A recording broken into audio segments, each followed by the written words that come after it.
Hi everybody, welcome back to my channel. Today we're going to be making a cottage pie. This is my version of cottage pie anyway. So we've got some potatoes, we've got some onions. These are 2 small onions. Normally I would probably use 1 large onion. So we've got a pack of lean beef steak mince and some frozen garden peas. We've got a tin of Tesco baked beans, I think it's 420 grams. And we want some tomato ketchup, just a squeeze of that, so any brand will do, whichever one you prefer. And we've got some Worcester sauce, so I need gluten free, so that's what I'm using. We've got some Sarson's gravy browning and a little bit of yeast extract or Marmite if you prefer. First thing I'm going to do is peel all of my potatoes. I try and get things ready in advance if I can. So for this cottage pie, I'm using 1.4 kilos of potatoes roughly. And this will do for 4 of us. It makes quite a big portion, so if you're used to smaller portions you might want to make a little bit less. We tend to have more potato with our cottage pie than we do mince. It's just the way we like it, and I prefer potatoes to anything else in the world, so that's what I prefer to do. So once you've peeled all your potatoes, I just peel them all in and put them all in a saucepan whilst I wait to cut them all up. So I'm going to cut up all my potatoes now. The smaller that you chop them, the quicker that they cook. So it's entirely up to you how small you chop your potatoes. I suppose it depends how much of a rush you are in to make cottage pie. It doesn't take too long to make, to be perfectly honest with you.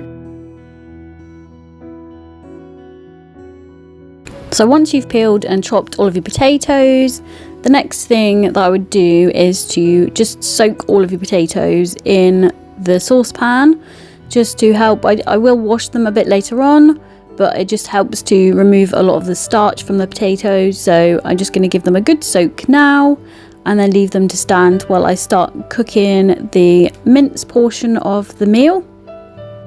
So I'm going to start cooking my onions now. So I'm going to chop the ends off of both of them first. And then the easiest way to get all the skin off, which I've found, is just to chop them in half. So lay them down like that and chop them in half.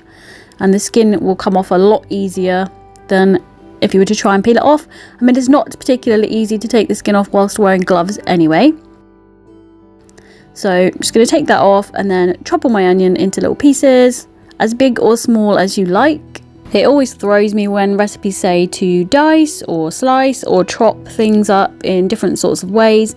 I don't know if it always improves flavour with different types of things. I know garlic can change, but I feel like you chop an onion and it tastes the same no matter how you chop it. So next we're going to fry off our onions. So I've used a tablespoon roughly of vegetable oil. You can use any oil that you prefer. Sometimes I like to use some garlic infused oil. I'm just going to fry off the onions. And I don't usually add garlic in, but this time I've decided to. So we're going to chop our ends off. I think I've got 2 garlic cloves, which I'm going to be using. So just chop the ends off. And if you crush the garlic clove flat with your knife like that, it makes it way easier to get the skin off of them. I've only recently found that out, so that's a very useful tip if you didn't know that. And then you're just going to chop up your garlic in any way that you like. It's not the easiest thing to cut up, I find, because it's so tiny and little. If you've got a garlic press, that would definitely help you out. So once I've done that and chopped it all up, I'm going to fry that with the onions just for maybe 30 seconds or something like that, until it's cooked, but you don't want to let it burn. So I'm going to keep moving it around in the pan just to stop it from burning at all before we add in our mince.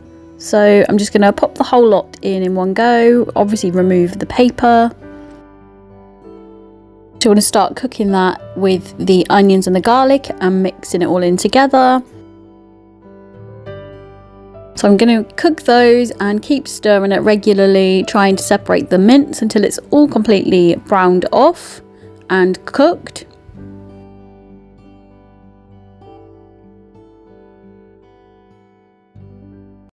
So whilst you're waiting for that to cook, I drain off the potatoes that we've left in to soak, and then I'm going to give them a little wash under the tap just to wash off the remaining starch. As you can see, this was a bit tricky to do with just one hand, but yeah, give it a good wash.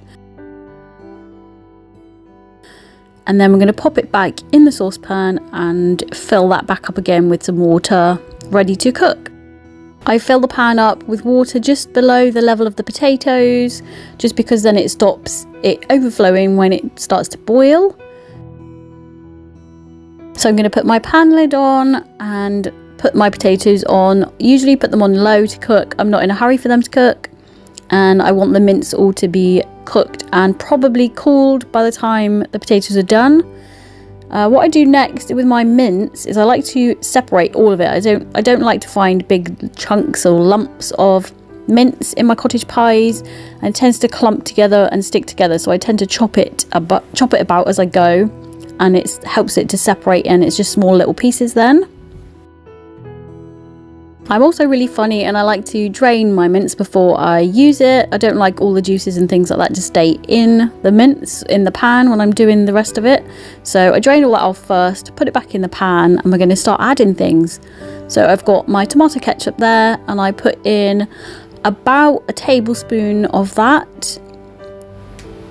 And then next we're going for the Worcester sauce. Again, I think I put in around about a tablespoon. I don't usually measure it because I do it so often, and I've done it so often in my life that I don't need to measure them anymore. I like to put in a good teaspoon of the yeast extract. Make sure you get every little last bit in it. I don't like it on its own. I don't like Marmite, not a Marmite lover, but it does improve the flavour in your cottage pie, so I like to include that. It's something my mum's always included in hers, so I like to do it as well. So I'm going to pop in some gravy browning. I like my mince to have a bit of colour to it. I don't like it to be light brown colour. So I put in a little splash of that, not too much. Obviously the more you put in, the darker it is. So you can add a tiny little bit to see what you think of it and adjust it to your taste really. So give that a good mix in.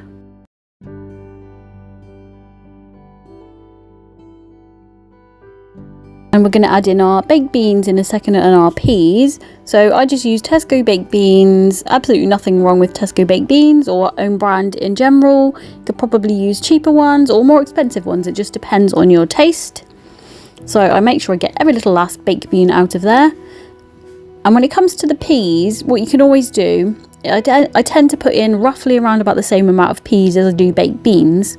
So you could probably, you put your beans in, and then use your empty tin to fill up with peas, and then also tip those in. That's a good way to probably measure out your peas. And I'm just going to mix all those in together to combine it all together.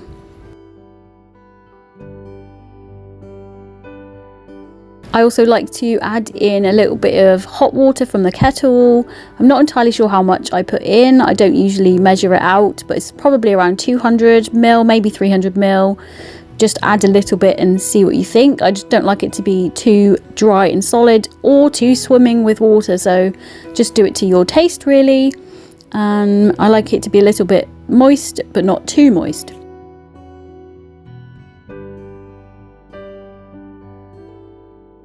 Whilst our potatoes are cooking still and boiling away, we're going to start layering up our cottage pie. So we're going to do the bottom layer, the meat layer. So I use this big Pyrex dish. It's 2.6 litres and it's absolutely plenty big enough. I tend to try and find something with taller sides to it. I'm also making a little portion for Hannah. So I'm still using all of the mixture that we're using to make 4 portions.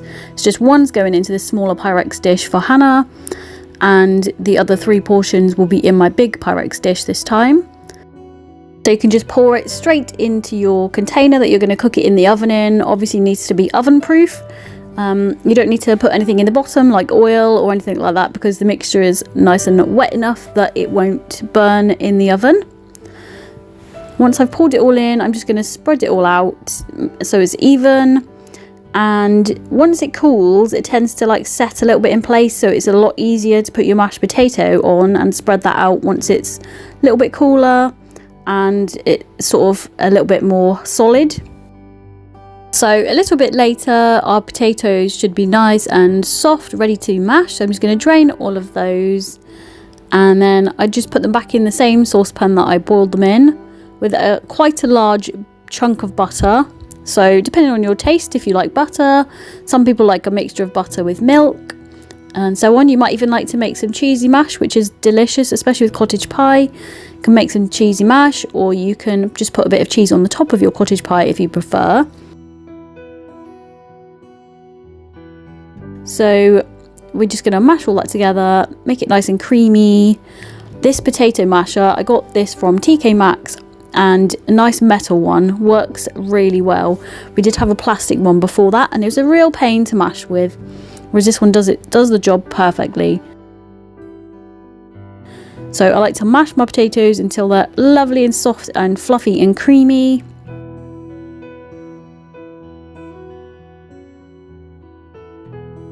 Once you've mashed all your potatoes together, it's time to put the potato layer on your cottage pie. So I'm going to bring over the small one first, just to make sure I have enough for that one.